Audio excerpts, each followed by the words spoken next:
Sit back, relax, and let your mind drift into a time when the map of Europe was a patchwork of forests, rivers, and small kingdoms, a world where power was measured by the strength of your army and the loyalty of your vassals.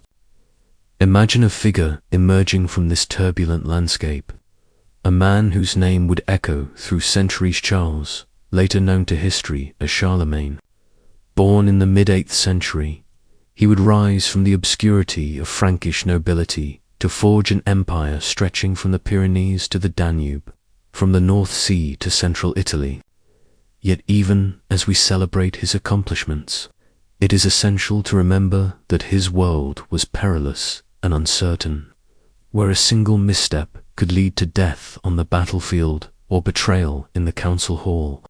Some historians suggest that Charlemagne's early years were marked by a careful education under the guidance of monks and scholars, an unusual upbringing that combined martial training with literacy in Latin and exposure to the Christian faith.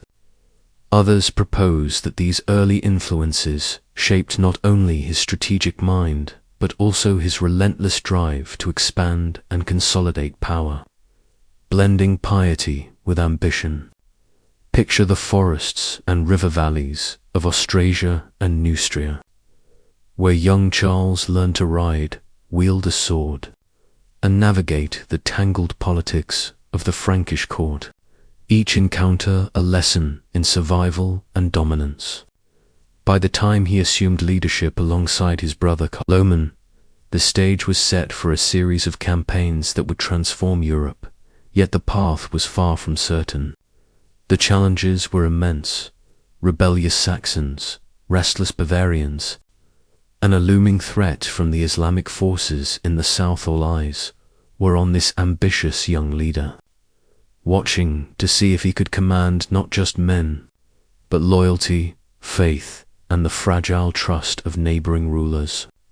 It is here, in these formative moments, that the story of Charlemagne truly begins, not merely a chronicle of victories, but a complex tale of strategy, diplomacy, and an unyielding vision for an empire. And as the forests whisper with the echoes of past battles and the river, valleys shimmer with the memories of those who fell before him, we are left to wonder what drove this man to shape history so profoundly, and how did the seeds of his future power first take root in the shadowed halls of his youth.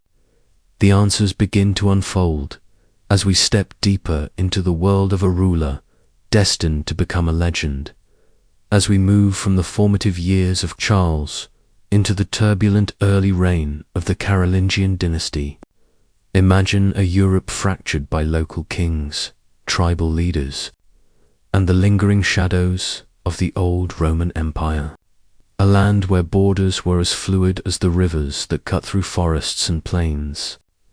Young Charles, now thrust into the role of guerrilla alongside his brother, faced a world of constant negotiation, conflict, and survival, where every alliance could shift overnight, and every campaign could mean the difference between life and death.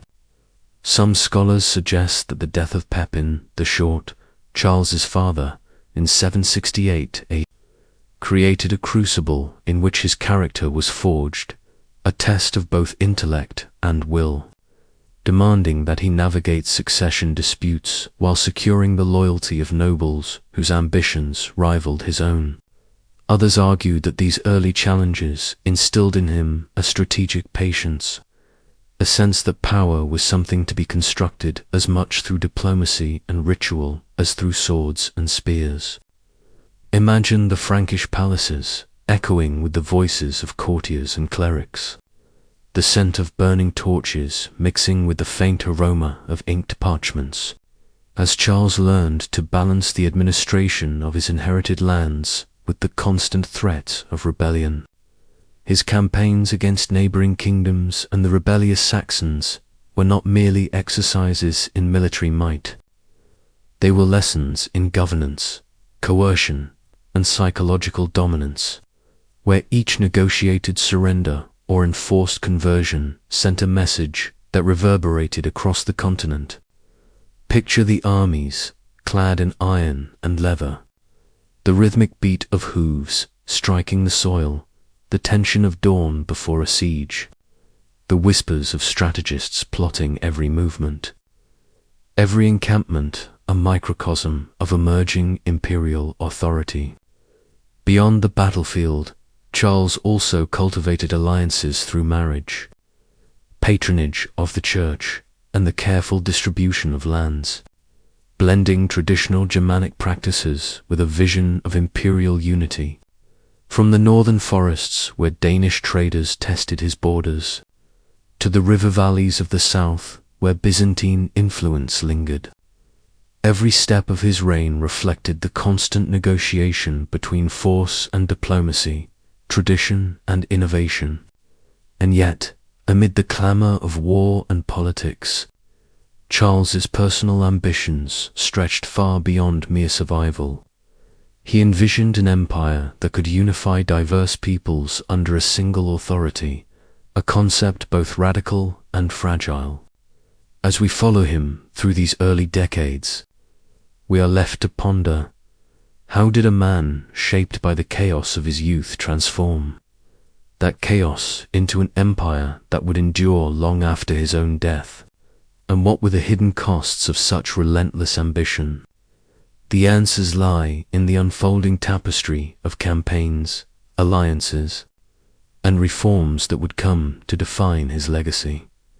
As Charles consolidated power across the fragmented Frankish territories, the landscape of his empire began to take shape, not merely as a collection of lands, but as a living, breathing entity bound together by law, religion, and the emerging structures of governance. Imagine the vastness of these territories, rolling hills and dense forests in the north, fertile river valleys stretching toward the south, and the jagged mountains marking natural boundaries, each region with its own customs, languages, and loyalties. Some historians suggest that Charles's genius lay in his ability to weave these diverse lands into a coherent whole, using a combination of personal authority, religious legitimacy, and innovative administration. Others propose that his approach was as much pragmatic as visionary, relying on the careful delegation of power to trusted nobles. The establishment of local counts and missi dominici, who acted as his eyes and ears, and the meticulous recording of laws and decrees that would survive long after his immediate presence had faded. Picture the missi traveling from village to village, through mud and snow, carrying letters and instructions, enforcing the emperor's will while also reporting back on local unrest and potential threats. These networks of communication and oversight were unprecedented, and they created a sense that even the farthest reaches of the empire were connected to the central authority in Ocon. Beyond administration, Charles understood the symbolic power of architecture and ritual. The Palatine Chapel, with its soaring columns, glittering mosaics, and echoing chants, was more than a place of worship, which was a statement of imperial grandeur, a tangible manifestation of a ruler who sought to unite spiritual and temporal authority. The Carolingian Renaissance, emerging under his patronage, fostered learning, literacy, and the preservation of classical texts, turning monasteries into centers of both devotion and intellectual activity. Some researchers believe this cultural revival was as crucial to the longevity of his empire as any military campaign, as it created a shared sense of identity and purpose across diverse peoples. Others suggest it was also a tool of control, a subtle method of shaping the minds and loyalties of future administrators and clerics. As we wander through the corridors of power, through forests where messengers rode day and night, and through halls where scribes copied texts by candlelight, we begin to see the magnitude of Charles's vision, an empire not merely conquered by sword, but constructed through law, culture, and faith. And yet, even as the foundations of an enduring empire were laid, questions lingered. How would these innovations survive beyond the man who orchestrated them? And what fragile tensions simmered beneath the polished veneer of imperial unity, waiting for a moment of vulnerability to surface? These are the mysteries that unfold as we continue deeper into the story of Charlemagne's rise. As Charlemagne's authority expanded across the Frankish lands, the emperor turned his attention to the edges of his realm, where the unknown and the untamed waited beyond familiar roads and river crossings, places where forests grew thick and shadows stretched long under the moonlight. The northern frontiers, where Danish tribes roamed and raiding parties slipped through marshes and river mouths, presented constant challenges to the Carolingian imagination and military discipline. Some chronicles depict King Godfred and his successors testing the limits of Frankish defences, probing for weakness, while others describe tense but fleeting truces, fragile as ice over winter streams. Beyond the Elbe, Slavic territories marked another zone of uncertainty, where shifting alliances, local leaders, and rival clans complicated imperial ambitions. Charles deployed both armies and diplomacy, negotiating marriages, tribute arrangements, and oaths of fealty, while also leading campaigns that combined the thunder of cavalry with the precise coordination of infantry and siege engines. Imagine the din of battle echoing across river valleys, the smell of smoke from burning villages mingling with the metallic temps of steel, and the disciplined lines of Carolingian soldiers, moving with near-mechanical precision under banners emblazoned with crosses, their horses' hooves stamping the rhythm of imperial authority into the soil. Yet, for all the military rigor, Charlemagne recognized that lasting control required more than force. It demanded culture, faith, and administration intertwined in a delicate web. Missionaries carried both the word of God and the influence of the emperor, establishing churches and monasteries that became centers of loyalty and local governance. Some researchers believe that the imposition of Christian structures served simultaneously to unify and to monitor, embedding Carolingian influence into the rhythms of everyday life. Others suggest that the emperor genuinely sought to bring spiritual order to a chaotic world, attempting to mold hearts and minds as much as to conquer lands. Meanwhile, economic networks flourished as trade routes threaded through forests, rivers, and coastal waters, connecting northern furs and amber to southern markets of wine, cloth, and luxury goods. Designated trading posts allowed imperial officials to monitor commerce, collect duties, and maintain a degree of control over distant regions that might otherwise drift into disorder. Even in times of relative peace, the empire's edges simmered with the possibility of revolt or external invasion, and Charlemagne's successors would inherit not only territories but the perpetual tension of holding a vast, culturally diverse domain together. As we stand on the edge of these northern forests, listening to the whispers of rivers and the rustle of leaves, the question lingers: how did an empire so vast, so meticulously constructed, survive the uncertainty of borders, the unpredictability of distant rulers, and the relentless passage of time? The answers begin to unfold as we move deeper into the story of Charlemagne's campaigns and strategies.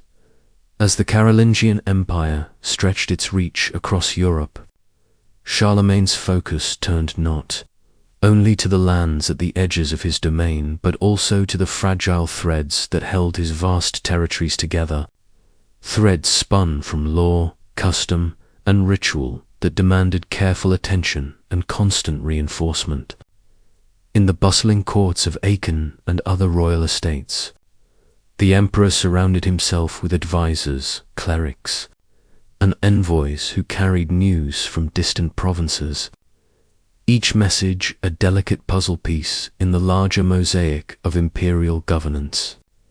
Some historians argue that these networks of communication, reliant on mounted messengers racing across muddy roads and frozen rivers, represented one of Charlemagne's most revolutionary achievements, transforming a sprawling collection of kingdoms into a coherent polity capable of rapid response and coordinated administration. Others suggest that the system, though sophisticated, could barely keep pace with the vast distances involved, and much of the empire depended on the loyalty and competence of local counts, dukes, and bishops to enforce imperial edicts.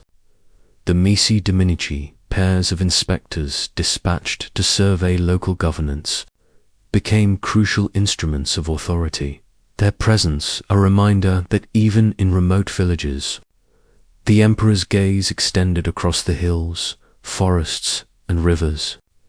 Imagine the tension as these officials rode into a small town, their eyes scanning for signs of rebellion, mismanagement, or neglect. Their reports traveling like ripples across the empire to inform Charlemagne's decisions. Beyond administration, Charlemagne's reign witnessed an unprecedented investment in learning, culture, and intellectual life, as the palace school at Aachen trained a generation of scholars, administrators, and clergy capable of bridging the diverse languages, customs, and legal traditions of the empire. Manuscripts were painstakingly copied by candlelight, the smell of ink and parchment mingling with the flickering shadows of preserving classical knowledge even as new theological, legal, and scientific ideas emerged. Carolingian, minuscule, a standardized form of writing, allowed these ideas to circulate more efficiently, creating networks of knowledge that transcended borders and generations. Yet, for all the meticulous planning, the empire remained vulnerable to unforeseen events, untimely deaths, rebellion, famine, and the relentless pressures of maintaining authority over vast and culturally complex lands. Charles understood that military conquest alone could never secure lasting stability. It required an intricate balance of force, faith, law, and diplomacy.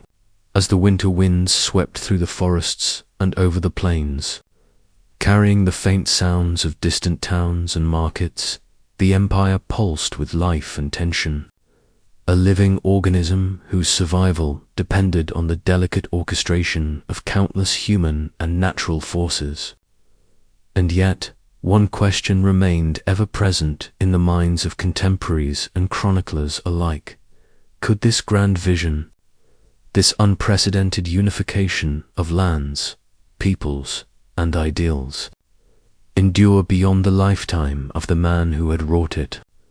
The answer, as we move deeper into the story, would reveal itself in both triumph and turmoil as Charlemagne's empire expanded. The delicate dance between military conquest and diplomatic negotiation became increasingly central to maintaining control over the diverse peoples under his rule. Along the northern frontier, Danish incursions and the restless Slavic tribes beyond the Elbe demanded constant vigilance, testing the limits of imperial authority and military logistics. Some historians believe that Charlemagne's campaigns into these regions were as much about projecting power and prestige as they were about securing territory. Each expedition a carefully calculated message to both allies and adversaries. The Carolingian emperor would not tolerate defiance. Others suggest that these northern campaigns reflected an ongoing struggle to integrate culturally and politically distinct peoples into a centralized system that often clashed with local traditions and tribal autonomy. Meanwhile, along the southern borders, negotiations with the Byzantine Empire required a different kind of skill, blending diplomacy, legal acumen, and theological subtlety. The Treaty of Aachen in 812 AD exemplified this balancing act, acknowledging Byzantine sovereignty over southern Italy and Sicily, while securing recognition of Charlemagne's imperial title, a practical compromise that allowed both empires to coexist without constant warfare. Within the empire, internal administration grew more sophisticated, relying on a combination of written capitulations, royal inspectors, and regional officials who monitored justice, taxation, and military readiness. The missi dominici, often sent in pairs to distant territories, acted as the emperor's eyes and ears, ensuring that counts, bishops, and local lords executed imperial policies faithfully, their reports forming the veins through which information and authority flowed. Cultural and educational initiatives ran parallel to these administrative and military efforts, as the palace school at Aachen trained scholars who could read, write, and interpret law, theology, and classical texts. Manuscripts copied in scriptoriums spread knowledge across the empire, while the development of Carolingian minuscule created a standardized writing system that allowed for more precise communication and record-keeping. This intellectual revival, sometimes called the Carolingian Renaissance, was as much a tool of governance as it was an expression of piety and curiosity, shaping officials capable of bridging linguistic and regional divides.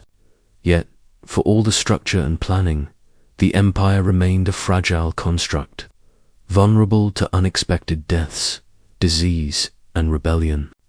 The sudden loss of Charles the Younger in 811 AD and the earlier death of Pepin of Italy had already created succession dilemmas, revealing how even the most carefully designed systems could be destabilized by fate. The question lingered in every court and monastery, in every village and border outpost. Could the empire survive the inevitable transition from the visionary who had built it to those who would inherit its promise and its burdens?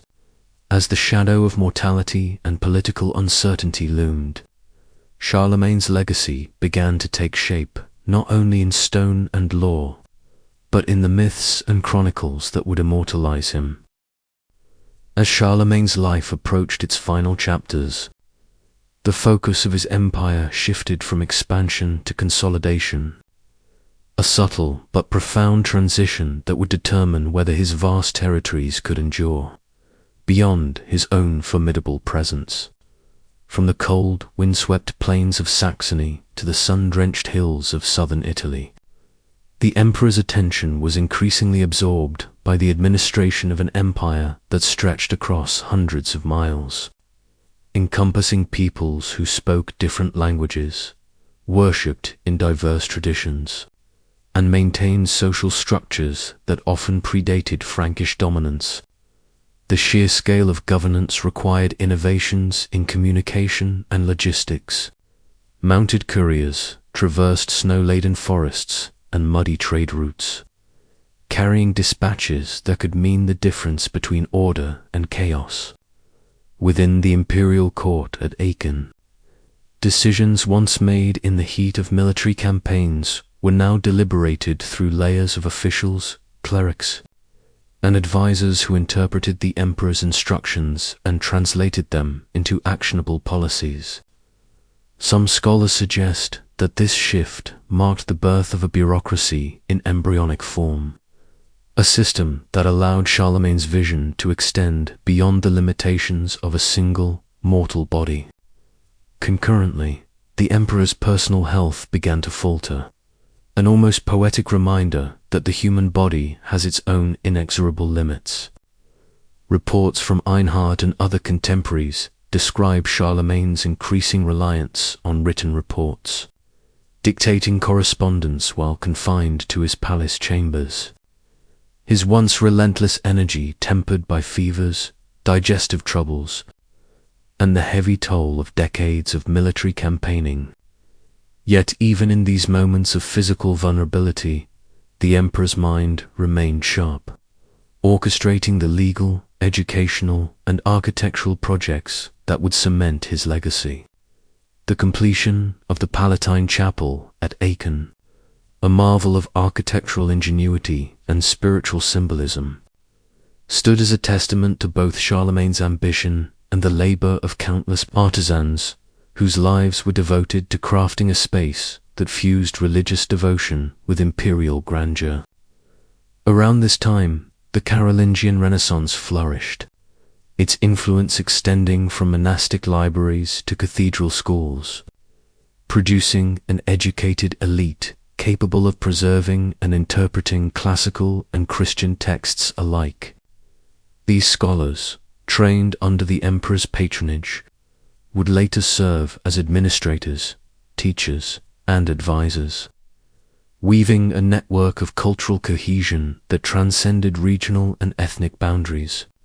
Yet beneath the apparent order, questions lingered about succession, loyalty, and stability.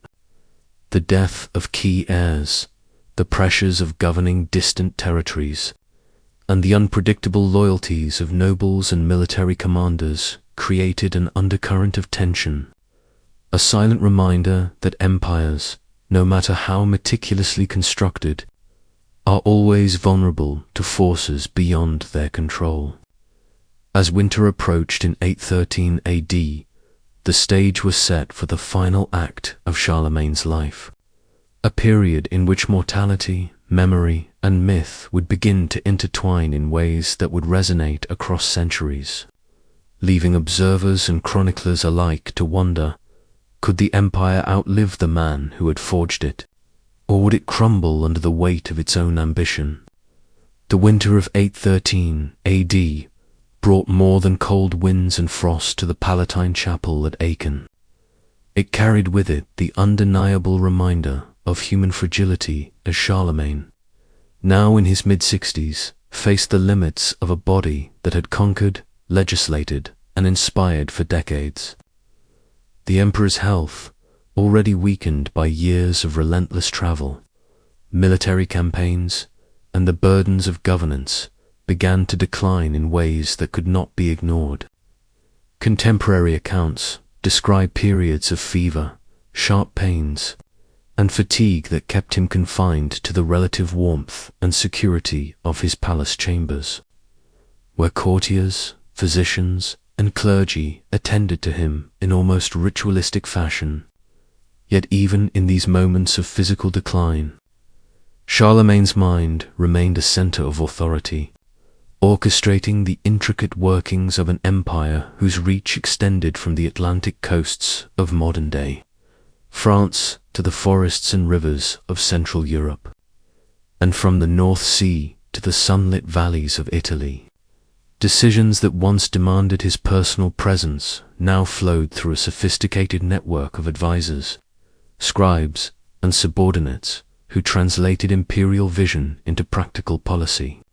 The empire itself, a patchwork of conquered lands, newly integrated peoples, and ancient customs, required constant attention to maintain the delicate balance between regional autonomy and central authority. Scholars suggest that it was during these final months that Charlemagne's approach to governance truly demonstrated its enduring sophistication, as institutional mechanisms, capitularies, missi domini, and standardized measures ensured continuity even in the emperor's physical absence. Architectural projects, like the Palatine Chapel, were completed or nearing completion, serving as both symbols of divine favor and tangible evidence of imperial power. Within the monastic and palace schools, a generation of scholars continued to preserve classical knowledge while innovating in theology, law, and administration, creating intellectual networks that would outlast the political unity of the Carolingian realm.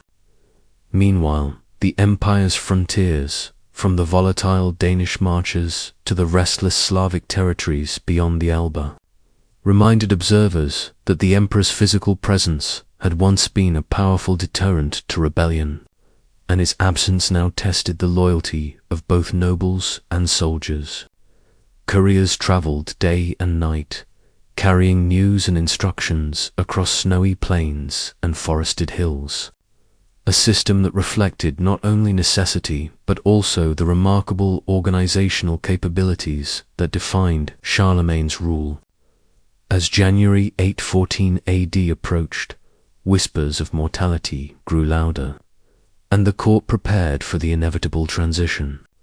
Within these quiet, shadowed halls, the intersection of life, legacy, and legend began to take shape, setting the stage for an event that would not only mark the end of an emperor's life, but also transform the perception of Charlemagne from a man of flesh and blood into a figure whose memory would loom over European history for centuries, leaving the empire and its people to wonder, could the unity he forged survive his final breath? Or was history about to turn a new, uncertain page? As the first light of January 814 crept across the frost-covered grounds of Aachen, the atmosphere within the Palatine Chapel was heavy with anticipation and quiet apprehension, a mixture of reverence, fear, and grief that few could fully articulate. Charlemagne, the towering figure whose presence had shaped the fate of nations, lay weakened by fever and age, attended by a retinue of devoted courtiers, physicians armed with the limited remedies of the early 9th century, and high-ranking clergy who prepared him spiritually for the final passage. Some chroniclers described the emperor alternating between moments of lucidity, when he could dictate letters, issue orders, or recognize familiar faces, and episodes of delirium, where visions of conquest, divine judgment, and distant lands mingled in fevered confusion. His body, once a vessel of inexhaustible energy, had become fragile, the very tool of his authority trembling under the relentless passage of decades of campaigns and administration. Courtiers moved with a hushed urgency, balancing the solemnity of death with the practical necessity of ensuring that the mechanisms of imperial power remained intact.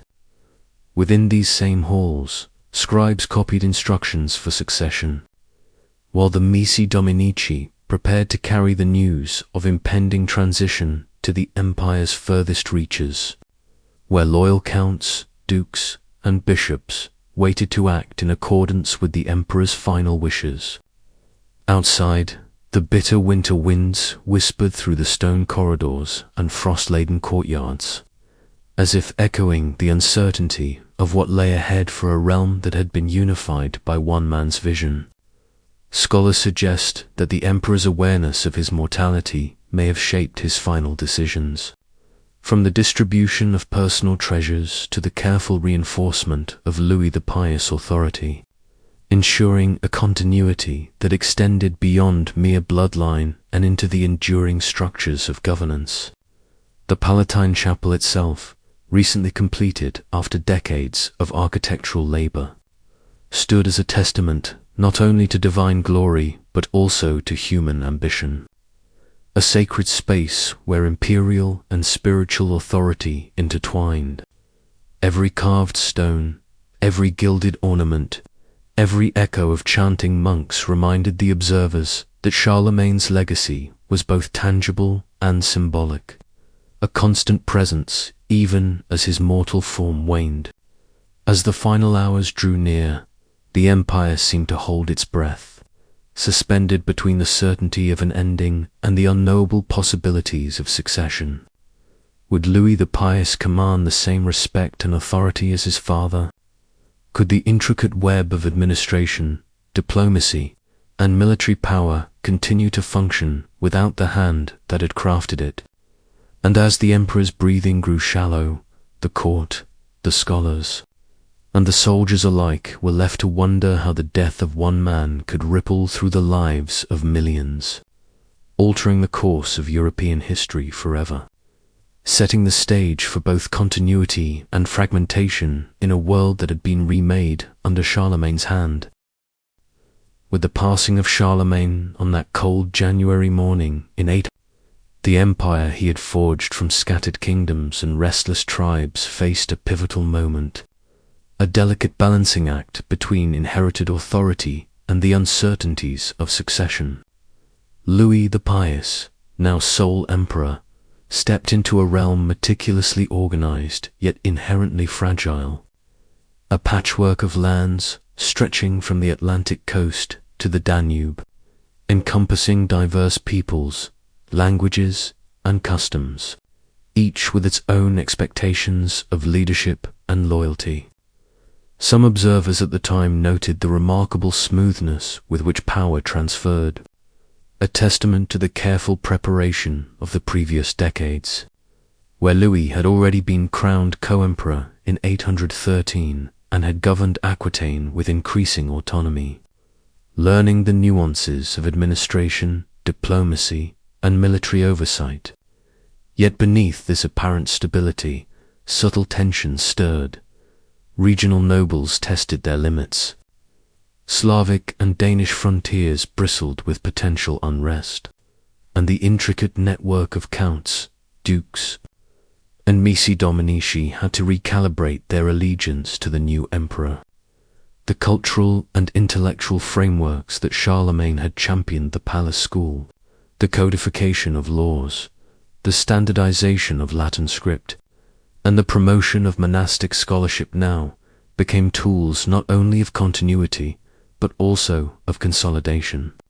As Louis relied upon educated clergy and administrators to maintain cohesion across an empire too vast for any one man to physically control, the very roads and messenger networks that had carried news of victory and death now carried assurances, commands, and religious guidance, sustaining the illusion of omnipresent authority. Economically, the empire's foundations remained strong, built on standardized currency, regulated trade networks linking the Mediterranean to northern Europe, and carefully managed royal estates that provided both sustenance and revenue. The ecclesiastical institutions, long nurtured by Charlemagne, acted as with monasteries and cathedral schools offering loyalty, moral guidance, and the preservation of knowledge that would support the empire's bureaucratic machinery. Yet some historians suggest that even amidst this well-oiled system, the shadow of Charlemagne's extraordinary personal charisma loomed large, casting doubt over whether Louis could match his father's authority, particularly in the eyes of restless warriors and ambitious nobles. The very memory of campaigns that had subdued Saxons, Franks, Lombards, and others became a benchmark against which the new emperor would be measured. From the religious ceremonies in Aachen to the distant frontier outposts along the Elbe and the North Sea, the question lingered: could the structures Charlemagne painstakingly built endure without the force of his will, or would cracks appear, revealing the inherent fragility of a human-made empire? And as Louis assumed the mantle of power, the empire waited silently, poised between the weight of legacy and the uncertainty of the future. A world on the cusp of transformation where the deeds of one man had set the stage for generations yet to come.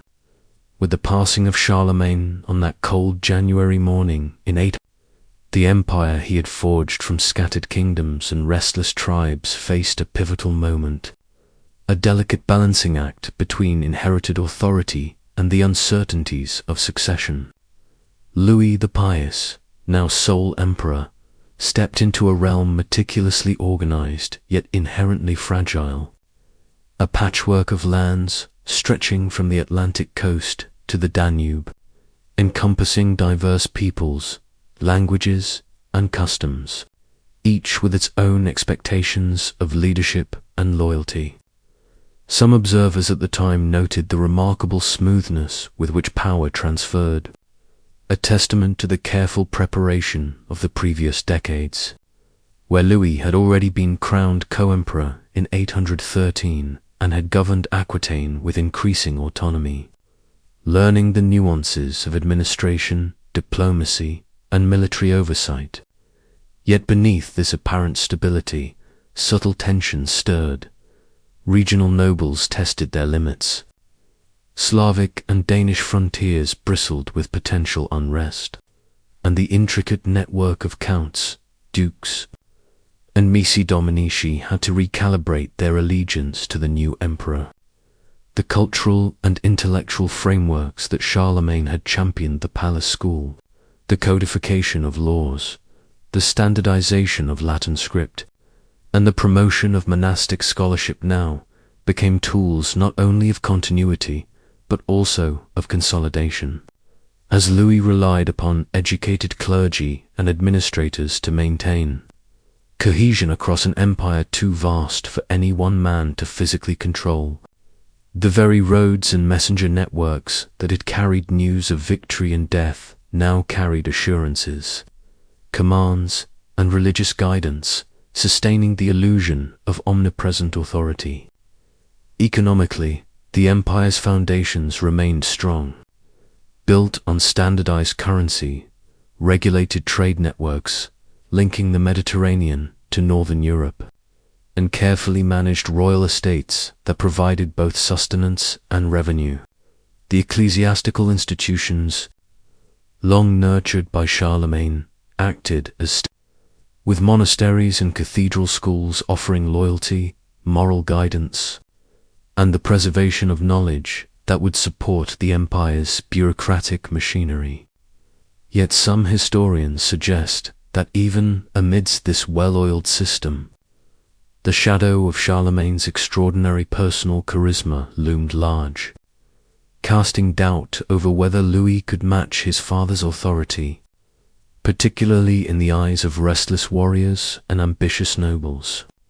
The very memory of campaigns that had subdued Saxons, Franks, Lombards, and others became a benchmark against which the new emperor would be measured. From the religious ceremonies in Aachen to the distant frontier outposts along the Elbe and the North Sea, the question lingered: could the structures Charlemagne painstakingly built endure without the force of his will, or would cracks appear, revealing the inherent fragility of a human-made empire? And as Louis assumed the mantle of power, the empire waited silently, poised between the weight of legacy and the uncertainty of the future. A world on the cusp of transformation where the deeds of one man had set the stage for generations yet to come.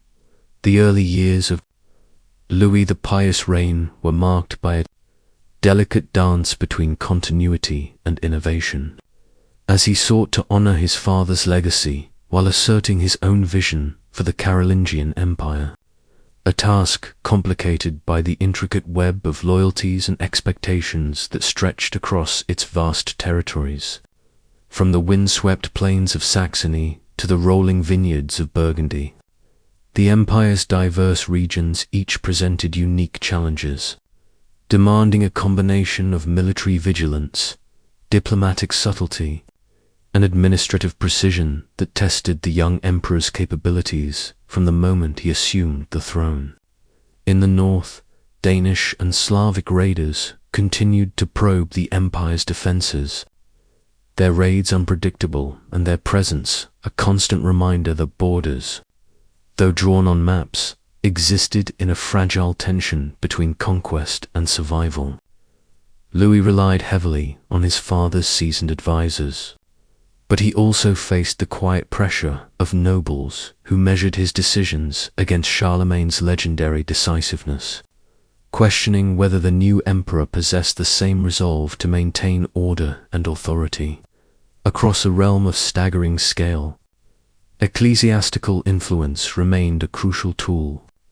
Bishops and abbots, many educated in the Palatine chapel, school, and beneficiaries of Charlemagne's patronage, acted as both spiritual guides and administrative intermediaries, their loyalty reinforcing the legitimacy of Louis' rule while simultaneously shaping policy in ways that reflected the intertwined nature of religion and governance. Trade and commerce were another arena where the young emperor had to assert control. As Mediterranean, Northern European, and Byzantine networks brought wealth but also vulnerability. With merchants navigating complex regulations, tolls, and occasional pirate threats, their prosperity directly linked to the stability of imperial administration. Beyond the practicalities of governance, Louis inherited an empire enriched by cultural and intellectual achievements. Monastic scriptoria produced manuscripts that preserved classical knowledge. Legal codes codified centuries of evolving jurisprudence, and scholars trained under Charlemagne's patronage served in key positions across the empire, creating an invisible network that unified thought and practice across distant lands. Yet with this intellectual and cultural wealth came the burden of expectation, a persistent comparison to a father whose energy, charisma, and military genius had become the standard by which all rulers were measured. Each council meeting, judicial decision, and military dispatch carried with it the shadow of Charlemagne's accomplishments, and Louis, every choice, had the potential to either stabilize the empire or expose fissures that regional actors were eager to exploit. In this intricate landscape of power, loyalty, and ambition, the young emperor had to learn that ruling a vast empire required more than personal bravery. It demanded the patient orchestration of people, institutions, and ideas, a delicate balance that would determine whether the Carolingian legacy would endure or begin to crumble in the years to come. As Louis the Pious settled into his role as emperor, the tension between tradition and innovation became increasingly apparent. For the Carolingian Empire was not merely a collection of territories, but a living, breathing organism shaped by centuries of conquest, custom, and culture, and it required a ruler capable of reading its subtle currents and hidden fault lines. In the early months of his reign, Louis faced delicate questions about succession and inheritance, a challenge magnified by the death of Charles the Younger, which had already disrupted the careful arrangements laid out in the Divisio Regorum, leaving him to navigate the intricate expectations of powerful nobles, regional leaders, and the church, each with their own understanding of loyalty and authority. Some historians suggest that Louis' approach combined reverence for his father's methods with a cautious, almost hesitant assertion of personal power, a style that contrasted sharply with Charlemagne's bold and commanding presence on the battlefield and in the halls of governance. In practical terms, this meant reinforcing the systems his father had put in place. The Missi Dominici continued their inspections across distant provinces, ensuring local compliance with imperial decrees. Capitularies guided legal and administrative matters with increasing sophistication, and standardized weights, measures, and currency provided a foundation for commerce that was both reliable and conducive to economic expansion. Yet these same mechanisms also revealed the underlying fragility of centralized control. As ambitious nobles tested boundaries, and regional identities resisted the homogenizing pressures of imperial administration, creating an undercurrent of tension that required careful management. The ecclesiastical establishment remained both an ally and a subtle check on imperial authority. For the church's leaders, educated under the intellectual programs championed by Charlemagne, were loyal to the ideals of Carolingian rule, but also keenly aware of their influence over spiritual and temporal matters, shaping the moral and political narrative that legitimized Louis' decisions. Beyond politics, the cultural and intellectual life of the empire offered both opportunity and responsibility. Scholars, monks, and administrators maintained the circulation of knowledge and codified the traditions of law, theology, and education, sustaining a sense of unity across a realm of remarkable diversity. Military obligations also continued to shape the young emperor's rule. As the northern frontiers faced persistent threats from Danish and Slavic forces, and the logistical challenges of projecting power across vast distances tested the limits of the empire's organizational capacities, Louis had to reconcile the weight of his inheritance with the realities of governance, balancing the expectations of his father's legacy with the pressing needs of a dynamic, often unpredictable world. A world in which a single decision could tip the balance between unity and disintegration, loyalty and rebellion, stability and chaos. The empire, though vast and impressive, hung delicately on the choices of a ruler still learning the art of wielding authority without the shadow of Charlemagne's singular presence guiding every step, leaving the question: could Louis maintain the greatness of an empire built on the force of one extraordinary life, or was he destined to navigate its inherent fragility in solitude? The challenges facing Louis the Pious extended beyond politics and administration into the intricate web of personal relationships that had long underpinned Carolingian power. For the emperor's family, much like the empire itself, was a source of both strength and vulnerability, with rivalries and loyalties intertwining in ways that could either stabilize the realm or unravel it entirely. The death of Charles the Younger had left a void not only in territorial governance but also in the carefully balanced network of dynastic alliances that Charlemagne had meticulously arranged. And Louis now had to contend with the ambitions of his own brothers, the lingering claims of distant relatives, and the expectations of his sons, each of whom represented potential heirs and therefore potential sources of conflict. Some contemporaneous sources suggest that Louis's approach to his family combined both strict regulation and genuine paternal concern, attempting to allocate responsibilities and territories in a manner that would preserve unity, while also respecting traditional inheritance practices. Yet even his careful planning could not fully anticipate the shifting ambitions and resentments that simmered beneath the surface. At the same time, Louis relied heavily on his court advisors, many of whom had served Charlemagne and now acted as both mentors and stabilizing influences, guiding the young emperor through the labyrinth of political, military, and ecclesiastical affairs that characterized the sprawling Carolingian Empire.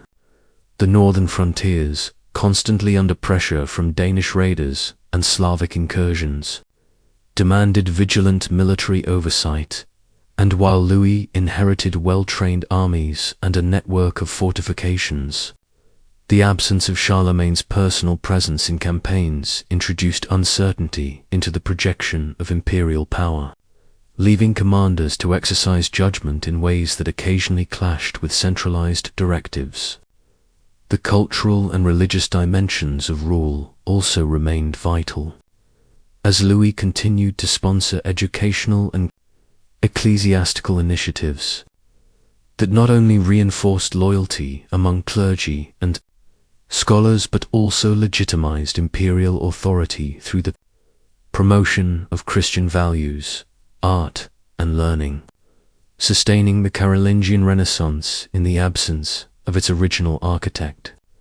Meanwhile, economic stability relied upon the continuation of trade networks stretching from the North Sea to the Mediterranean, a complex system vulnerable to disruption by both natural events and political instability, requiring careful management of customs, taxation, and resource distribution to ensure that the empire's wealth continued to support its administrative and military needs.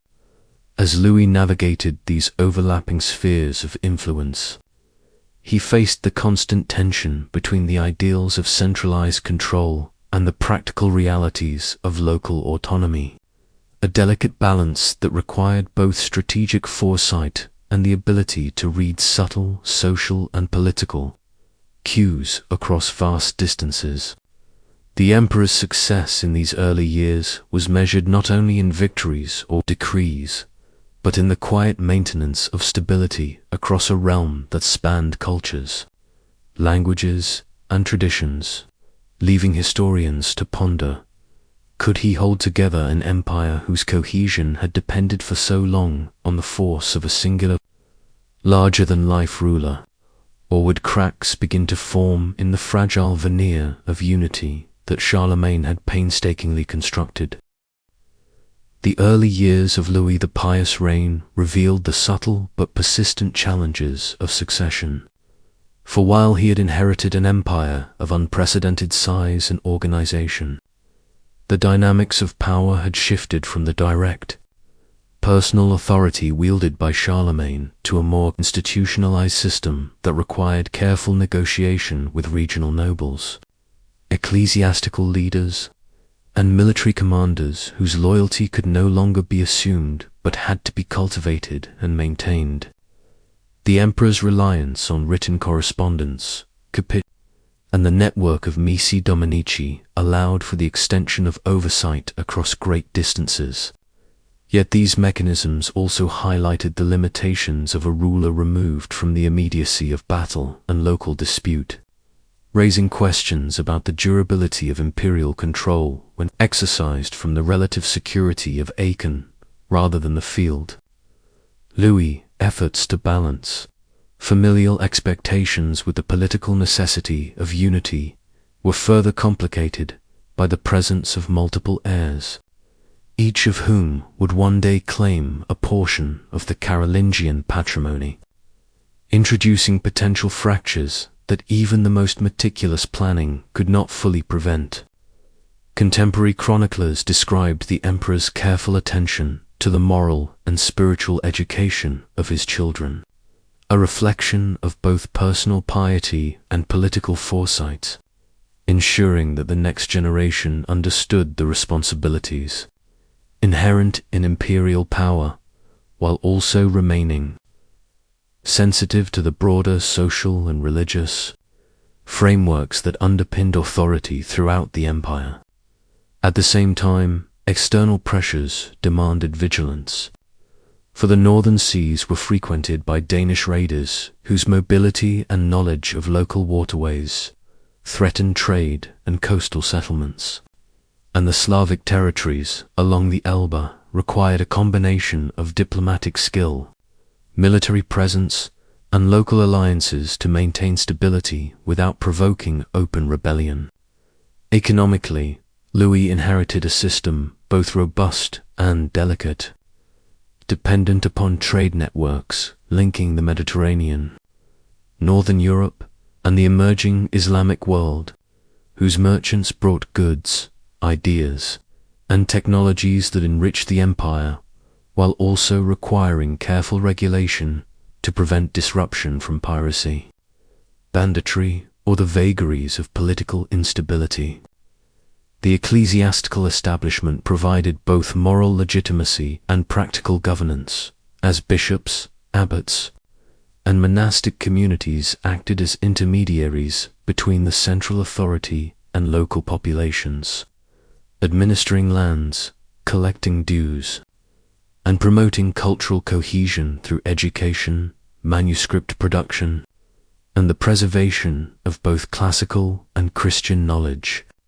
Within this context, Louis faced the quiet but ever-present challenge of maintaining a sense of imperial identity across an empire defined by diversity, stretching from the Atlantic to the Danube, encompassing peoples of different languages, traditions, and legal systems, each of whom required careful negotiation to ensure loyalty.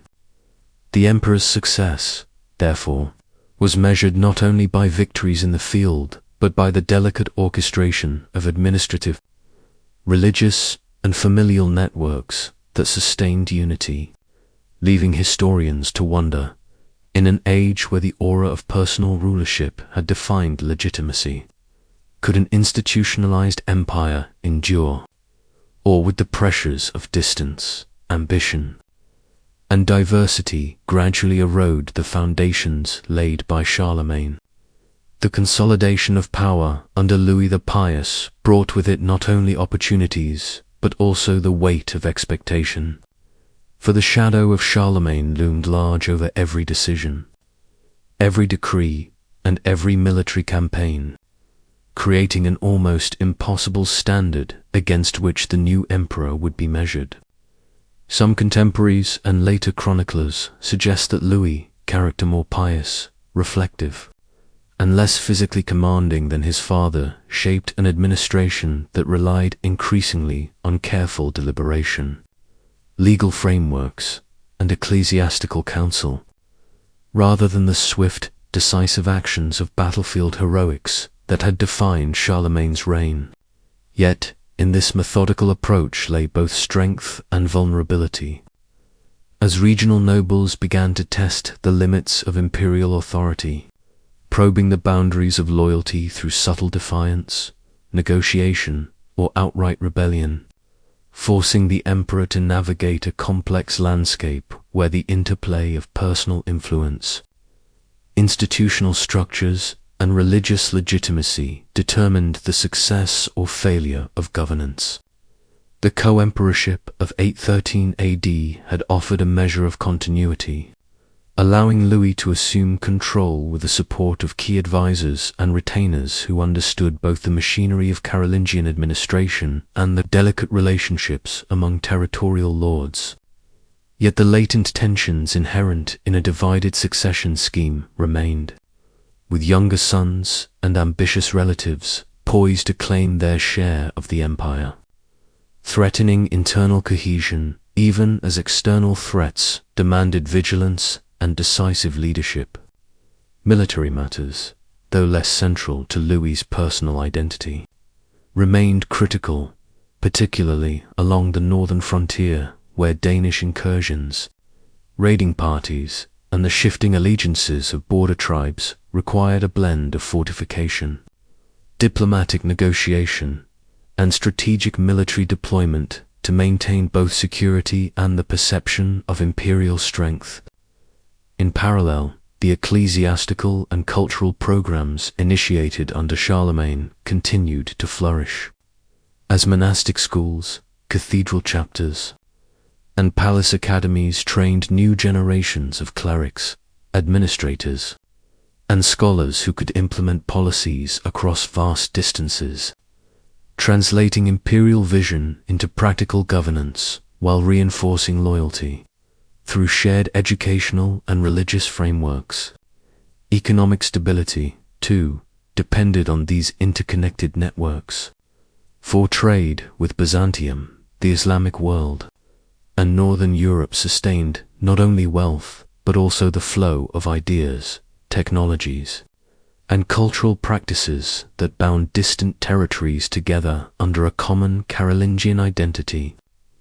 Yet beneath this apparent continuity lurked the undercurrents of uncertainty, disputes over inheritance, challenges to authority from ambitious nobles, and the ever-present threat of rebellion hinted at the fragility of even the most sophisticated systems, reminding us that the durability of empire relied as much on perception, ritual, and ideology as it did on armies or administration. As Louis worked to assert his authority, historians and storytellers alike have pondered whether the empire could survive the weight of expectation and the centrifugal forces pulling it in every direction, leaving one haunting question: could the dream of a unified Christian empire endure? Or was it destined to fracture under the pressures that even Charlemagne had only partially tamed? As Louis the Pious settled into his role as emperor, the empire he inherited seemed vast, unshakable, and yet fragile in ways that only the passage of time and the scrutiny of historians can reveal. From the distant reaches of Aquitaine to the bustling trade centers along the Baltic, every province held its own rhythm, its own customs, and its own ambitions, creating a tapestry of unity stitched together by law, ritual, and the charismatic memory of Charlemagne himself. Some scholars suggest that Louis' reliance on ecclesiastical advisors and written correspondence reflected a deliberate strategy, one that favored foresight over force, careful diplomacy over martial display. Yet this methodical approach sometimes invited challenges from those who tested the limits of central authority, from ambitious dukes to local counts who weighed loyalty against opportunity. The empire's borders, though formidable, were constantly probed. Danish raiders navigated the frozen waters of the north seeking tribute or plunder, while Slavic chieftains beyond the Elbe calculated whether imperial weakness might be exploited, forcing Louis to balance show of strength with negotiation, a dance between deterrence and diplomacy that required both patience and perception. Meanwhile, cultural and educational programs initiated under Charlemagne continued to spread, with the palace school and monastic centers cultivating a network of clerics, administrators, and scholars whose shared intellectual framework reinforced loyalty to the emperor and propagated a sense of Carolingian identity across linguistic, ethnic, and regional divides, creating invisible threads that bound an empire otherwise defined by diversity. Economically, the empire remained vibrant, yet dependent on complex systems of standardized currency, regulated trade, and agricultural productivity. Merchants moved goods across vast distances, from amber-laden northern forests to Mediterranean ports, while local markets provided sustenance and stability, all underpinned by a fiscal system designed to fund military campaigns, infrastructure, and religious institutions. Yet beneath this apparent order simmered tensions that foreshadowed future fragmentation, disputes over inheritance rights, regional pride, and the ambitions of Louis' sons created a web of potential conflict, reminding us that the perception of unity often rested on delicate balances, ceremonial affirmations, and shared ideology as much as on armies or legal codes. In this context, Louis' reign invites us to consider the invisible scaffolding of empire, how authority, ritual, education, and culture intertwine to sustain a vast political entity, and whether such constructs can endure when the man who inspired them is gone.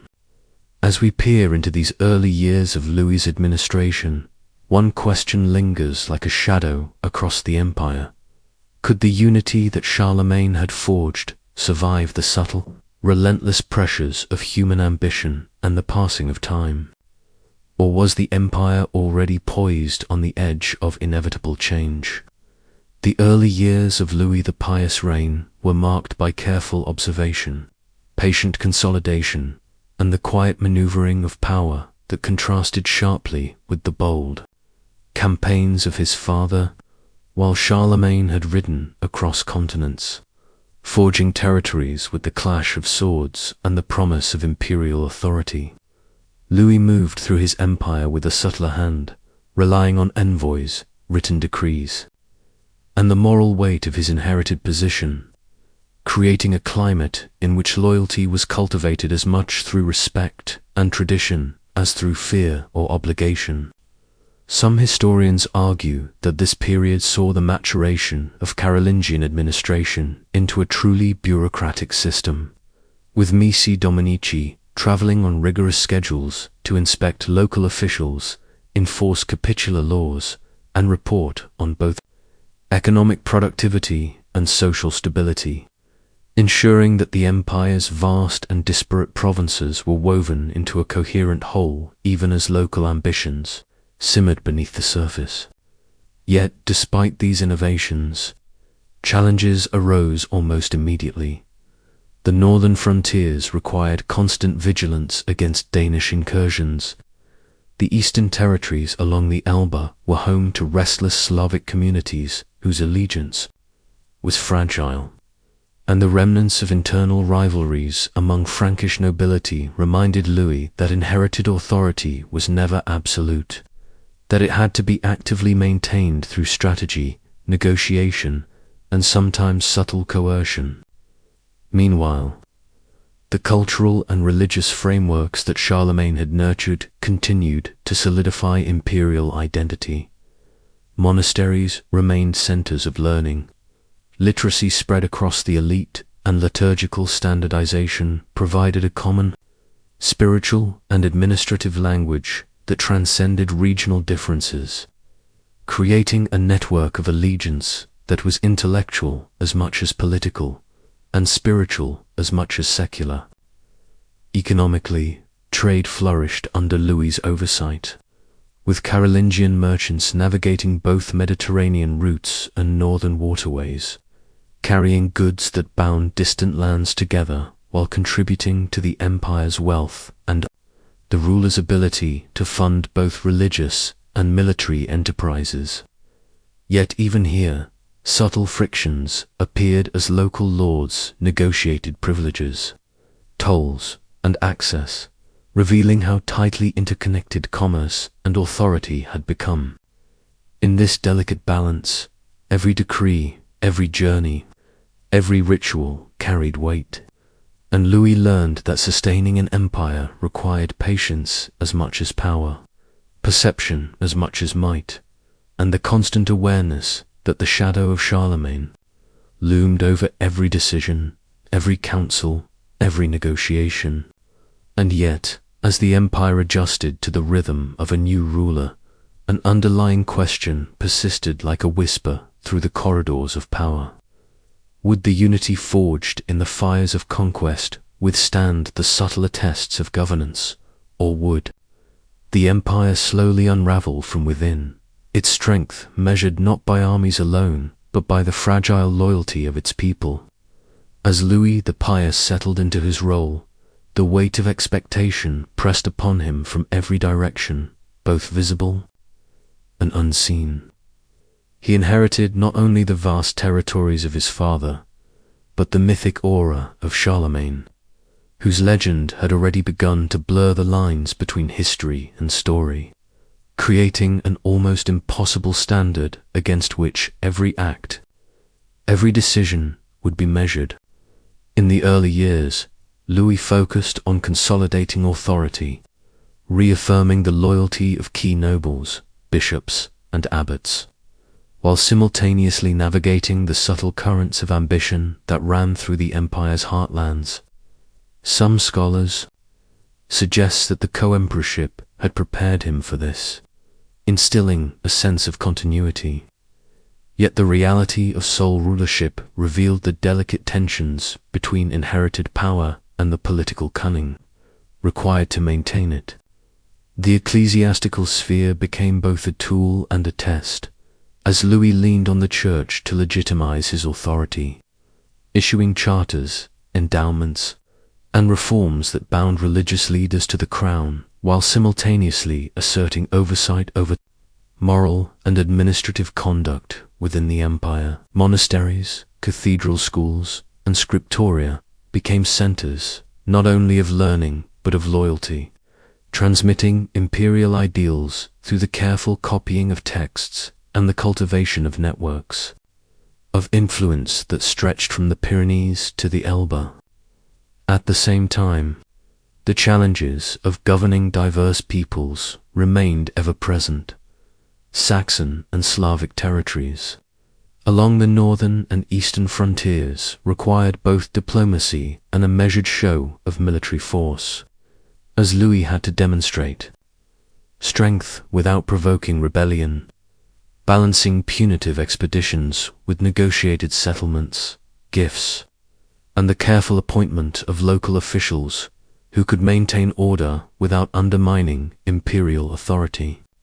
Economic structures, too, were refined during these years, with standardized currency, toll systems, and agricultural management creating a web of interdependence between the crown and regional centers, ensuring that revenue flowed steadily to support administration, military campaigns, and religious patronage. Yet the empire's vast size meant that gaps in oversight were inevitable, and Louis relied heavily on his advisors, Missi Dominici, and an emerging bureaucratic framework to monitor compliance, resolve disputes, and maintain a sense of unity that was often more fragile than it appeared. The cultural influence of the Carolingian Renaissance persisted, with scholars and clergy continuing to produce texts, maintain libraries, and educate a new generation in classical and Christian traditions, reinforcing not only intellectual cohesion, but the very identity of an empire that spanned hundreds of miles and countless communities. And yet, even as stability seemed to settle, the subtle tensions of succession, regional ambition, and the human unpredictability of nobles and clergy alike whispered through the halls of Aachen, hinting that beneath the orderly surface, forces were already gathering that might test the very limits of imperial unity. And the shadow of looming conflicts cast itself long over Louis's early reign. In the quiet corridors of power, Louis the Pious faced challenges that were invisible yet no less dangerous than open rebellion, as the legacy of his father cast a long, unyielding shadow that shaped the expectations of everyone around him, from the highest-ranking bishops to the smallest village elders. The empire's sheer size meant that authority was always stretched thin, reliant on networks of communication, the loyalty of intermediaries, and the careful management of perception. Some researchers believe that Louis's personality, pious, methodical, and cautious, was both an asset and a limitation, as it lent moral weight to his decisions but sometimes left him vulnerable to the ambitions and manipulations of nobles seeking to expand their own influence. The northern frontiers remained a simmering concern, particularly the Danish and Saxon borders, where raids, tribute demands, and alliances with local chieftains required constant attention. Louis dispatched trusted commanders and envoys to maintain surveillance, negotiate peace, and, when necessary, project force. Understanding that the empire's strength depended not only on military might, but on the perception of legitimacy and divine sanction. Meanwhile, the internal administration of the empire relied heavily on the capitular system, a network of decrees and regulations that guided officials on taxation, justice, and governance. Missi Dominici traveled the lands as eyes and ears of the emperor, ensuring that local counts and abbots acted in accordance with imperial policy, reporting back on disturbances, abuses, or emerging threats. The cultural and educational programs established under Charlemagne continued to flourish, with the palace school at Aachen producing scholars, clerics, and administrators who carried knowledge and loyalty into every corner of the empire, creating a subtle but pervasive cohesion that bound together diverse peoples under shared intellectual and religious ideals. Economically, Louis relied on established trade networks that connected his empire to Byzantine, Islamic, and Northern European markets, ensuring a flow of goods, revenue, and cultural exchange that strengthened both his coffers and his influence. Standardized currency, tolls, and oversight of royal estates provided predictable sources of income, allowing the empire to maintain military forces and fund religious institutions. Yet even amid these achievements, succession anxieties lingered like shadows at the edges of court life, as the distribution of authority among Louis's sons and the expectations of regional nobles created tensions that could erupt at any moment. Historians suggest that these early pressures foreshadowed the internal struggles and civil wars that would later define the empire's trajectory, hinting that the very stability Louis worked so hard to maintain was a fragile, temporary equilibrium, balanced delicately atop decades of conquest, administration, and diplomacy. As Louis the Pious navigated the treacherous currents of imperial governance, the echoes of his father's campaigns still reverberated across the landscape. From the misty forests of Saxony to the rolling plains of Aquitaine, where loyalty and fear intertwined in ways that demanded constant vigilance. Some scholars argue that the weight of Charlemagne's legacy both empowered and constrained Louis, granting him authority but setting expectations so high that even minor missteps could seem catastrophic. The administrative machinery he inherited was sophisticated yet delicate, dependent on the precise coordination of counts, dukes, abbots, and bishops who acted as extensions of imperial will. Missi Dominici traveled tirelessly, carrying imperial decrees, resolving disputes, and ensuring that local authorities did not drift into autonomous power. Their presence a subtle reminder that the emperor's eyes were everywhere, even in the most remote hamlets. In matters of faith, Louis's devoutness shaped not only his policies but also the empire's moral and cultural climate, as he sought to standardize liturgy, enforce clerical discipline, and ensure that monasteries served both as spiritual centers and as hubs of education and administration. The Carolingian Renaissance, born under Charlemagne, continued to illuminate scriptoria with copied manuscripts, minuscule script, and illuminated texts, creating an intellectual network that bound the empire together across hundreds of miles. Yet, for all the order and piety, unrest simmered beneath the surface, particularly along borderlands where Slavic tribes, Danish raiders, and rebellious nobles tested the limits of imperial authority.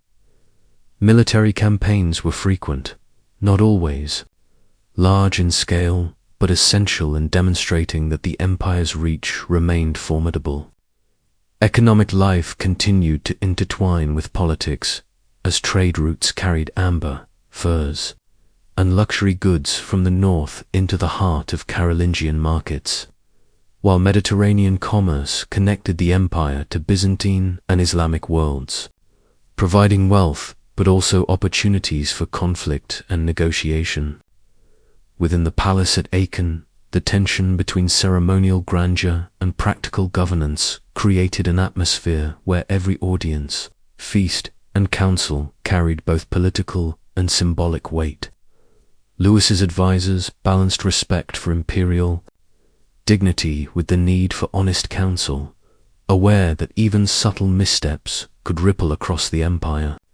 Some researchers suggest that Louis's cautious approach, while effective in maintaining stability, occasionally allowed ambitions of regional rulers to grow, sowing seeds of future succession disputes that would challenge the unity of the realm. As the emperor moved through the intricate dance of administration, diplomacy, and faith, the empire seemed secure. Yet observers at the time may have sensed the fragility underlying this apparent strength, a quiet tension that would quietly shape the centuries to come, leaving historians to wonder how much of Louis's control was real and how much was the careful illusion of order. In the early years of Louis the Pious's sole reign, the shadow of Charlemagne loomed large, a constant benchmark against which every decision, every decree, and every military maneuver was measured. And yet, Louis moved forward with a mix of reverence and innovation, aware that the empire he had inherited demanded not only continuity but adaptation. Historians note that his emphasis on pious rule and legal standardization reflected both personal conviction and strategic necessity, as ensuring loyalty through shared religious values proved as important as military strength. The vastness of the empire, stretching from the windswept coasts of the North Sea to the sunlit valleys of the Rhine, required an intricate web of communication and control, and Louis relied on the Missi Dominici to maintain a presence in distant lands, their patrols and reports forming a pulse by which he measured the empire's health. Meanwhile, the tension between central authority and local power never fully dissipated, with counts and dukes wielding influence over regions where the emperor's physical presence was rare, and in some cases even questioning his capacity to command, especially in newly subdued territories or along volatile frontiers. Trade continued to flourish under Louis's rule, yet it was inseparable from politics. Merchants and artisans moved along well-worn roads, carrying goods from distant lands, but also navigating taxes, tolls, and the subtle pressures of imperial oversight. Northern amber and furs, Mediterranean spices and silks, all intersected in marketplaces that reflected both the empire's wealth and its complexity.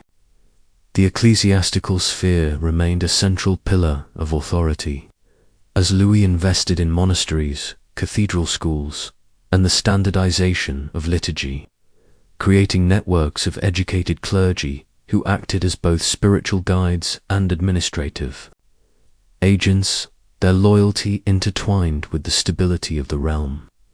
Some suggest that these religious reforms, while well intentioned, also became a source of tension, as debates over orthodoxy and discipline occasionally escalated into political disputes. On the military front, campaigns against Slavic tribes and Danish raiders required careful planning, balancing force with diplomacy, and illustrating that the empire's strength depended as much on strategy and alliances as on sheer numbers. Louis's armies, though formidable, faced the constant challenge of projecting power over vast and diverse terrain. From dense forests to wide rivers, each landscape presenting obstacles to supply and maneuver. Meanwhile, at court, the palace at Aachen functioned as both administrative hub and symbolic center, where feasts, councils, and ceremonies reinforced authority, projected grandeur, and reminded nobles and envoys alike that imperial power, though intangible in many regions, remained omnipresent in its ritual expression. As chroniclers recorded his reign, the careful blending of piety, law, and martial readiness created a portrait of a ruler striving to preserve the Carolingian legacy while confronting the unpredictable currents of politics, culture, and human ambition, leaving a subtle but persistent question lingering. Could the unity Charlemagne had achieved endure under a ruler whose strength lay as much in moral authority as in sword and strategy? As Louis the Pious settled into the weight of imperial authority, the intricate balance between family, politics, and succession began to reveal its most delicate and dangerous threads. For while he inherited an empire forged through Charlemagne's relentless campaigns and administrative genius, he also inherited the complexities of dynastic expectation, a web of sons, nephews, and subordinate kings whose ambitions simmered beneath the surface.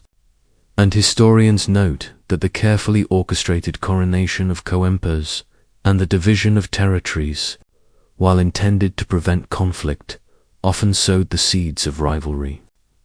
The presence of Louis's sons Lothair Pepin and Louis the German, each raised with their own sense of entitlement, created a tense atmosphere in which even minor disputes could ignite larger conflicts. Courtiers whispered, alliances shifted subtly, and the delicate dance of favoritism and duty required constant vigilance. Meanwhile, across the empire, local leaders continued to test boundaries, both literal and figurative, probing the limits of imperial authority along restless frontiers where Viking raiders, Slavic chieftains, and rebellious nobles sought advantage. And Louis's reliance on regional governors, although necessary, occasionally faltered when loyalty conflicted with personal ambition.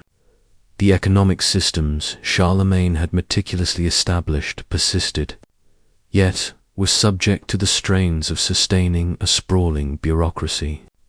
Funding military expeditions, and ensuring the flow of tribute from distant provinces. The standardized currency, tolls, and agricultural oversight became instruments not just of commerce but of subtle control, ensuring that wealth and loyalty were inseparably linked. The ecclesiastical reforms Louis championed offered both cohesion and tension, as the palace school and monastic networks nurtured educated clergy who could serve in administration, yet their growing influence occasionally conflicted with secular authority, reminding the emperor that spiritual loyalty could rival political obedience. Military operations remained a constant concern, with campaigns aimed at consolidating control over Saxons, Bavarians, and other restless populations, highlighting the challenge of maintaining a disciplined and responsive force across an empire larger than many contemporary realms. Logistics, terrain, and weather all played critical roles, and even a minor setback could echo through political and social structures.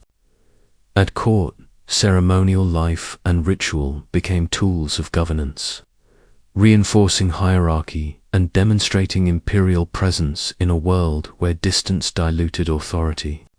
Banquets, councils, and religious observances all served dual purposes of spectacle and subtle communication. Throughout his reign, Louis faced the constant tension of embodying both the moral and temporal authority of the emperor, and chroniclers of the time often portrayed him as a man caught between devotion and pragmatism, striving to honor his father's legacy while confronting the inevitable fractures of human ambition, leaving the observer to wonder whether the unity he sought could ever withstand the pressures pressing from within and beyond the empire's borders. As Louis the Pious navigated the early years of his reign, the question of succession loomed like a shadow over every council, every edict, and every campaign. The emperor's efforts to delineate territories for his sons, through ordinances such as the Ordinatio Imperii in 817 AD, sought to prevent the chaos of divided inheritance that had plagued previous generations. Yet even this carefully crafted plan could not fully contain the undercurrents of ambition, resentment, and the desire for autonomy that simmered within the royal family. Lothair, the eldest, was granted nominal supremacy as a role meant to symbolize continuity and unity.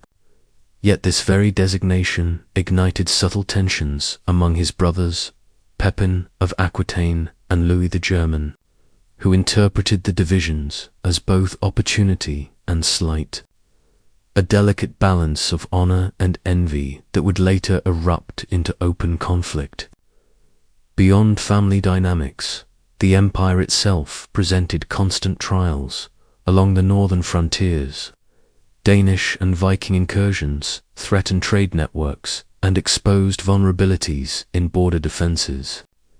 In the east, Slavic tribes pushed against imperial authority, testing the reach of Carolingian influence and the effectiveness of military logistics. The sophisticated administrative systems inherited from Charlemagne provided tools to manage such pressures, but Louis's reliance on deputies, counts, and bishops sometimes resulted in inconsistent enforcement, and local leaders, aware of the emperor's physical absence from distant provinces, occasionally acted in ways that favored personal gain over centralized control, demonstrating the fragile nature of power spread across vast distances. Ecclesiastical authorities remained both allies and influencers, with monastic centers and the palace school continuing to produce clergy and administrators whose loyalty was intertwined with imperial favor, yet who also possessed intellectual independence that could challenge secular decisions, creating an intricate dance of negotiation between church and crown. Economic structures established under Charlemagne, including standardized currency, toll collection, and royal estates, continued to generate revenue, but maintaining the balance between fiscal extraction and local stability required constant adjustment, as even minor disruptions in agricultural productivity or trade could ripple outward, affecting military readiness and civil obedience. Louis's reign was marked not by the dramatic conquest of his father, but by the meticulous maintenance of a sprawling, diverse empire, a task that demanded patience, diplomacy, and foresight, and yet the ever-present undercurrent of human ambition, the sons who would inherit, the nobles who would test, and the distant communities who might resist ensured that stability was never absolute. Every decision carried weight. Every counsel echoed with potential consequences, and as chroniclers observed, the emperor's life became a continuous negotiation between idealized authority and the unpredictable realities of power, leaving future generations to ponder whether the unity he labored to maintain was ever truly attainable or simply a temporary calm before inevitable discord. The intricate balance of power within Louis the Pious's empire was further complicated by the subtle yet persistent influence of regional identities and loyalties, a mosaic of cultures, languages, and traditions that had been stitched together through Charlemagne's conquests, yet remained distinct in practice.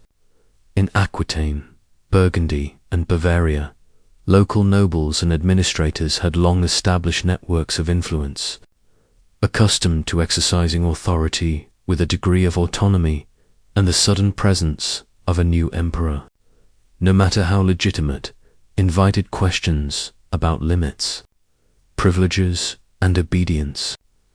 This tension between central authority and regional power created a constant undercurrent of negotiation, where diplomacy often replaced the battlefield, and letters, envoys, and oaths became instruments as potent as swords. Meanwhile, Louis faced challenges from beyond the imperial borders. Viking raids along the northern coasts disrupted trade and instilled fear in communities reliant on maritime connections, while Slavic and Avar groups in the east tested both military readiness and the loyalty of local officials tasked with defending these frontier regions. To counter these pressures, Louis relied on a combination of inherited administrative frameworks and personal oversight. Yet the vast distances involved meant that decisions often arrived too late, leaving gaps that ambitious local actors could exploit, further complicating governance. The emperor's relationship with the church remained a cornerstone of authority, as bishops, abbots, and abbesses wielded significant influence over both spiritual and temporal matters. Their support could stabilize a region, while their dissent could undermine policies or embolden challengers, a delicate dance of patronage, persuasion, and, at times, coercion. Economically, the empire continued to thrive on standardized currency, toll systems, and managed estates, yet even minor disruptions in harvests or regional trade could create cascading effects, affecting military provisioning and the flow of revenue to the central treasury, a reminder of the fragile interconnectedness of Carolingian administration. Louis's approach to succession, particularly the Ordinatio Imperii, aimed to preserve imperial unity, yet it also inadvertently sowed seeds of rivalry among his sons, whose ambitions and perceptions of entitlement would gradually escalate into rebellion, threatening the very cohesion the ordinance sought to protect. In this context, Louis's reign can be seen as a continuous exercise in management, negotiation, and restraint, a stark contrast to the legendary campaigns of his father, yet no less demanding, as every choice reverberated across the empire, influencing political, military, and religious landscapes. The emperor's efforts revealed the delicate art of ruling a vast, diverse realm, where authority was as much about perception, tradition, and loyalty as it was about law and military power, leaving observers to wonder how long such a fragile balance could endure before it was irrevocably tested. Despite the careful planning behind Louis the Pious's governance, cracks in the imperial structure began to show as tensions among his heirs intensified, their competing ambitions and interpretations of inheritance creating a subtle but persistent threat to unity. The eldest son, Lothair, viewed himself as the natural successor to the imperial legacy, while his younger brothers, Pepin and Louis the German, interpreted the Ordinatio Imperii differently, each believing in their rightful share of power and territory, a situation that forced Louis into a delicate balancing act that required constant negotiation, compromise, and, at times, coercion. Regional nobles, ever sensitive to shifts in central authority, observed these fraternal disputes closely, calculating how best to assert their own influence or secure privileges. And in the borderlands of the empire, where local traditions and martial customs persisted, even minor signs of internal weakness could inspire unrest or opportunistic raids. The interplay of family dynamics and political expediency extended beyond mere titles and lands. It involved control over strategic cities, key fortifications, and ecclesiastical appointments that conferred both spiritual and temporal power, making every decision a potential spark for rebellion or loyalty, a precarious equilibrium that demanded the emperor's constant attention. Externally, the empire faced the unrelenting pressure of Viking incursions, which evolved from sporadic raids into sustained threats along northern rivers, testing the effectiveness of Carolingian naval preparedness and frontier defenses, while to the east, Slavic and Avar groups continued to assert pressure, challenging imperial authority and revealing vulnerabilities in the military organization that had served Charlemagne so well. Economically, the interdependence of trade networks, agricultural output, and centralized taxation meant that even local disturbances could ripple outward, affecting provisioning for the army, revenue collection, and the stability of regional markets, emphasizing the complexity of sustaining an empire that was at once vast, diverse, and fragile. Within the church, Louis's reforms and support for monastic education created loyal allies. Yet ecclesiastical leaders were not passive instruments. They had their own agendas, interpreting imperial policies through the lens of local interests. Doctrinal disputes and institutional autonomy, further complicating governance. These overlapping pressures, the ambitions of sons, the maneuvering of nobles, the persistence of external threats, and the subtleties of ecclesiastical influence formed a web of challenges that demanded both strategic foresight and relentless vigilance, highlighting the precarious nature of imperial authority. Louis's reign, therefore, becomes a story not just of inherited glory, but of continuous management, where every decision carried weight. Every alliance required cultivation, and every shadow could conceal either loyalty or treachery, leaving historians to ponder how much of this delicate balance depended on skill, circumstance, or sheer fortune. The subtle fractures within the Carolingian Empire under Louis the Pious gradually manifested in episodes that revealed both the strengths and vulnerabilities of centralized authority. One of the earliest signs was the tension surrounding the distribution of lands to his sons, which, while intended to preserve order, often fueled resentment and competition, forcing the emperor to intervene personally. Traveling between palaces and regional centers to mediate disputes and assert his vision of imperial unity, all while maintaining the delicate balance between justice and favoritism that could either secure loyalty or provoke rebellion.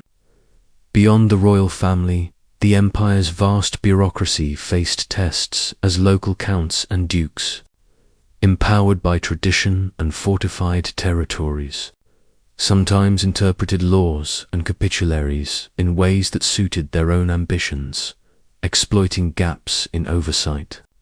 While the missi dominici, those emissaries meant to enforce imperial policies, struggled with the sheer scale of travel and the practical limits of authority across regions as diverse as the Low Countries, the Rhine Valley, and the rugged landscapes of Aquitaine.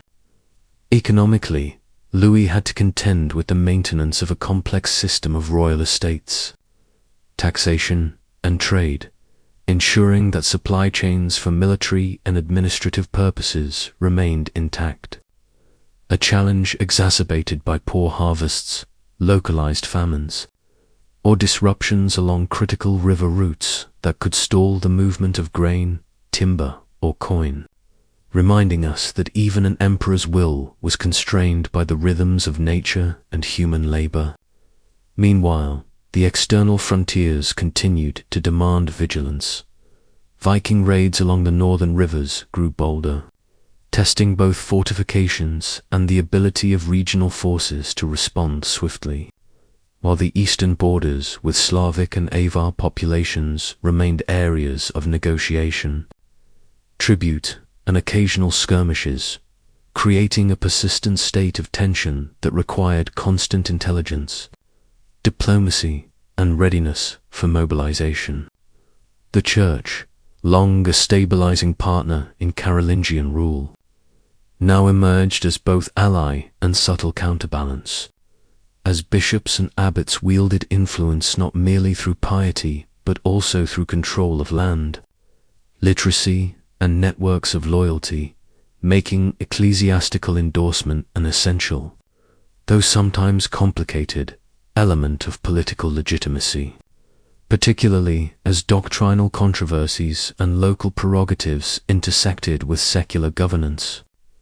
In this intricate web of family rivalry, noble ambition, external threat, economic management, and ecclesiastical power, Louis's reign unfolded as a constant negotiation between unity and division, authority and compromise, showing that the survival of the empire depended as much on personal skill, diplomacy, and perception as it did on laws, armies, or fortresses, and leaving us to wonder whether any ruler, however capable, could truly control a world so vast, complex, and full of invisible currents that could reshape destiny overnight. As the years of Louis the Pious's reign unfolded, the empire seemed to breathe with a life of its own, an intricate organism in which every province, noble household, and monastic community played a role in sustaining its fragile equilibrium. Yet beneath this surface of order lurked tensions that threatened to erupt with the slightest provocation, from rivalries between sons to the ambitions of regional magnates, and even the subtle maneuverings of the Church. One of the most profound challenges came from his own heirs, whose differing claims and temperaments created a constant undercurrent of uncertainty, compelling Louis to constantly negotiate, appease, and, at times, coerce, in an attempt to preserve the unity that had been painstakingly inherited from Charlemagne. While the empire's vast geographical span from the windswept coasts of the North Sea to the sun-baked hills of southern Italy made centralized oversight a logistical nightmare, as couriers, messengers, and missi dominici struggled against distance, weather, and human error to maintain the flow of information and imperial commands. Each delayed report a potential seed of disorder or misinterpretation. In parallel, the cultural and intellectual frameworks established under Charlemagne continued to exert influence, with cathedral schools and monastic centers nurturing a generation of literate officials, clerics, and scribes whose ability to read, write, and administer became an invisible scaffolding for governance. Yet these same centers of learning were not immune to local politics, sometimes taking sides in disputes or fostering loyalties that could subtly undermine the emperor's authority, revealing that knowledge and culture, while a tool for cohesion, could also serve as a conduit for intrigue. Militarily, the empire faced a landscape of constant vigilance. Viking longships prowled rivers and coasts with uncanny precision. Slavic and Avar communities tested borders with raids or diplomacy, and internal unrest occasionally flared into open rebellion, demonstrating that force alone was insufficient without careful attention to alliances, morale, and the delicate network of obligations between ruler and vassal.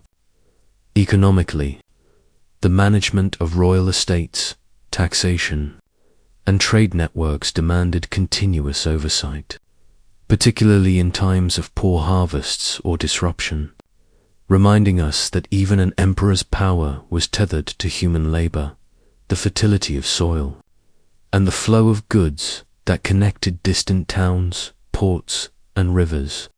The interplay of family intrigue, noble ambition, ecclesiastical authority, military preparedness, and economic stewardship created a constant tension, a landscape where the survival of imperial unity depended as much on perception, reputation, and psychological acuity as on tangible power, leaving historians to speculate. Could any ruler, no matter how diligent, truly maintain control over an empire so vast, so diverse, and so susceptible to the unseen currents of human desire, ambition, and circumstance? Or was fragmentation an inevitable horizon awaiting every generation of rulers who dared to inherit Charlemagne's monumental legacy?